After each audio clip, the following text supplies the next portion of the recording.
कबूतर और गाजर के चोर। गौरी कावी और कालू कौवा कबूतर के गाजरों के खेत में बैठकर गाजरें खा रहे थे। वो एक गाजर खाते और दो उखाड़ कर फेंक देते। कालू जी, मेरा तो पेट भर गया है, अब चले। गंदी आंखों वाला कबूतर भी आने ही वाला होगा। आज तो कबूतर अपनी गाजरों का खेत उजड़ा हुआ देखकर रोने ही लग जाएगा। फिर पेट भरने के बाद कौवा और कावी वहां से चले जाते हैं। फिर थोड़ी देर बाद खेत का मालिक कबूतर भी वहां आ जाता है।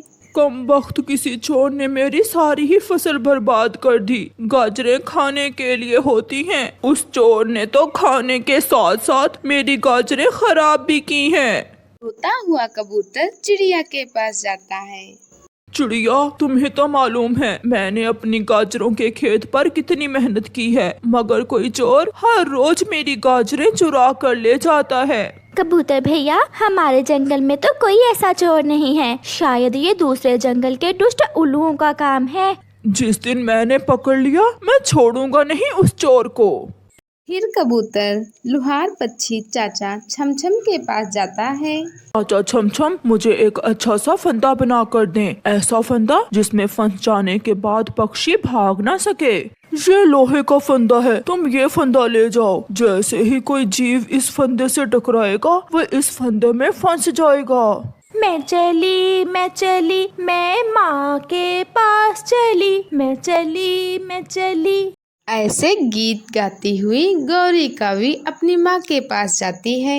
माँ कैसी हो? कोई खाया पिया भी है या भूखी ही बैठी हो? क्या बताऊं बेटी, हमारे जंगल में तो सूखा चल रहा है, मैं तो कल से ही भूखी हूँ। माँ, आपने मुझे पहले क्यों नहीं बताया? आप मेरे साथ चलें। कालू ने गाजरों का खेत उगाया हुआ है, आप हमारे खेत से गाजरें खा लेना।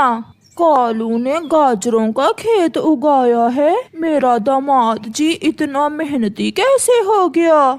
माँ, अब कालू बहुत मेहनती हो गया है, आप मेरे साथ चलें। मीठी मीठी गाजरें खाकर आप खुश हो जाएंगी। चिड़िया, आज जो भी होगा वो जरूर फंसेगा। मैंने अपने गाजरों के खेत में लोहे का फंदा लगा दिया है। कबूतर भैया, ऐसा ना हो कि चोर वो फंदा देख ले और तुम्हारा फंदा ही चुरा ले भागे। वो लालची चोर आज तो जरूर फंसेगा, वो फंदा नहीं देख सकेगा।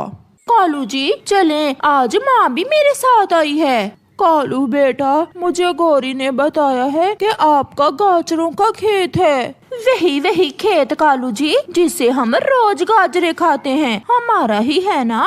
कालू भी समझ जाता है। हाँ, चलो सब मिलकर जाते हैं। फिर वो तीनों कबूतर के खेत में जाते हैं। माँ, ये गाजर खाओ, ये बहुत मीठी है। रुको बेटी, पहले ये वाली तो पूरी खा लूं। नहीं माँ, आधी खाकर आधी फेंक दिया करो, ऐसे पेट जल्दी नहीं भरता। कालू कौवा भी मजे ले लेकर गाजरे खा रहा था। माँ यहाँ आओ, यहाँ देखो, यहाँ तो केले और अंगूर भी हैं। लगता है ये फल कोई हमारे खेत में भूल गया है।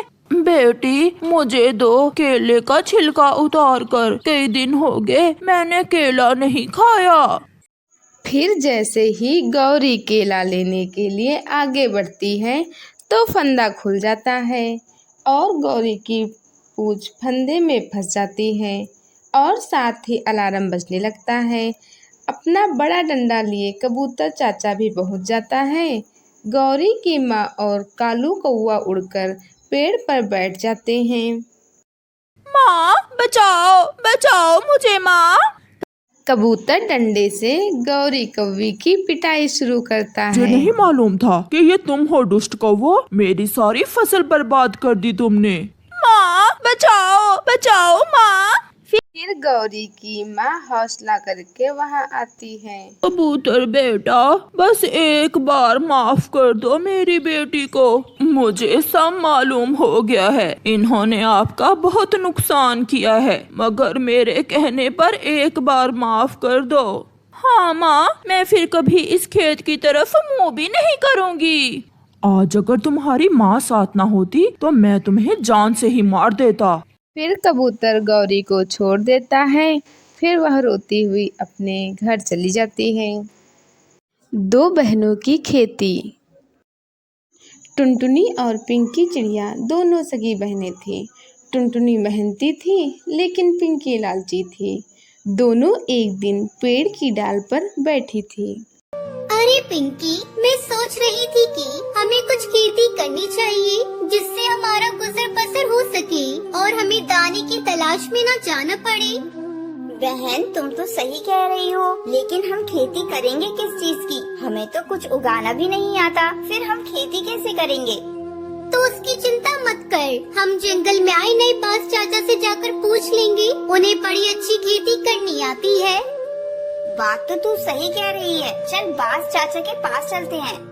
इतना कहकर दोनों भुल्लाबाज के पास पहुंच जाती हैं। भुल्लाबाज अपना काम कर रहा था। बांस चाचा, अरे बांस चाचा, तुम क्या कर रहे हो? अरे कुछ नहीं, बस खेतों का ही काम कर रहा था। ऐसी दवाई बना रहा था जिससे फसलों में कीड़े ना लगे और मेरी फसल बहुत अच्छी हो जाए।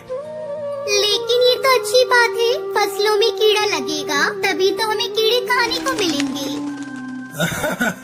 तुम तो बच्ची हो, बच्ची ही रहोगी, तुमको बस खाने की पड़ी होती है। अरे कीड़े तो हम एक दिन में खाकर खत्म कर देंगे, लेकिन हमें जिंदा रहने के लिए तो खेती करनी पड़ेगी ना, ताकि हम बरसात के मौसम में आराम से बैठकर खा सके। चाचा, तुम्हारी बात बिल्कुल सही है, हम इसी काम से तुम्हारे पास आए थे। अच्छा, आज कौन सा काम था ऐसा कि तुम दोनों छोटी चिड़ियों को चाचा की याद आ गई? हम भी खेती करना चाहते हैं, लेकिन समझ नहीं आ रहा है कि हम किसकी खेती करें। अरे तुम दोनों को खेती करने की क्या जरूरत है? तुम दोनों मेरे यहाँ से ही दाना पानी लेकर चली जाना। चाचा, हम भी मेहनत करना सीखना चाहते हैं। हाँ तो एक काम करो, मेरे पास मटर के बीज रखे हैं, तुम दोनों मटर की खेती कर लो। भुल्लाबाज उनको खेती के बारे में सब बता देता है। दोनों अपने घर के पास आ जाती हैं। जमीन बहुत अच्छी है हमारी खेती करने के लिए, हमें इस जगह पर ही खेती करनी चाहिए। पिंकी लालची किस्म की थी।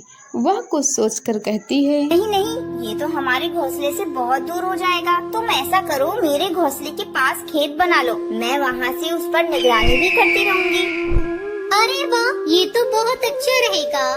दोनों चिड़िया मेहनत से खेत बनाती हैं, उसमें मटर उगाती हैं और एक रात बारिश होती है जिससे मटर की फसल बहुत अच्छी आती है।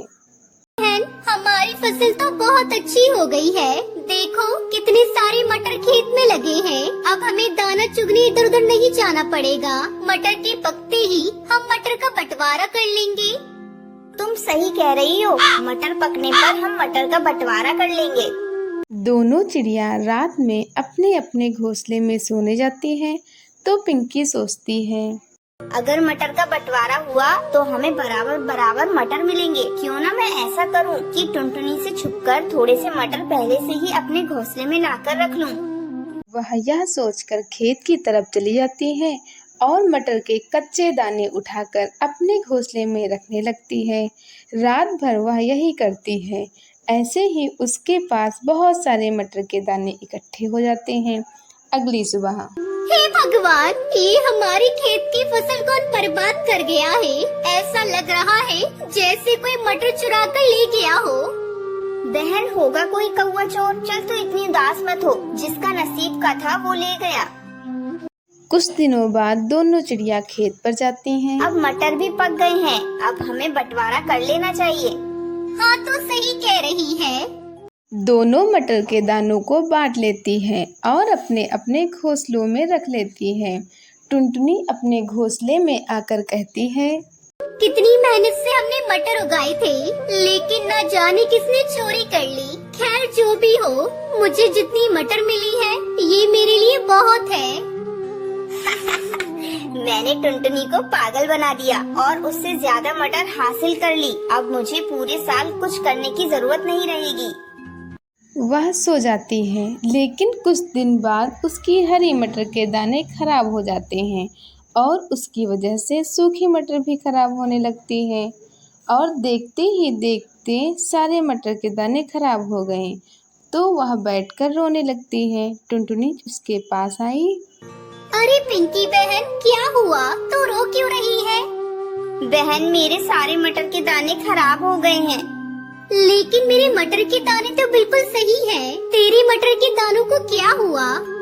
मैंने लालच में आकर उस रात हरी मटर के हरे दाने चुरा कर रख लिए थे। ठीक से पक्के न होने की वजह से वो मटर के दाने खराब होने लगे और उन्होंने बाद में सूखी मटर के दानों को भी खराब कर दिया। मेरा लालच मेरे किसी काम नहीं आया। मैं भूखी मर जाऊंगी।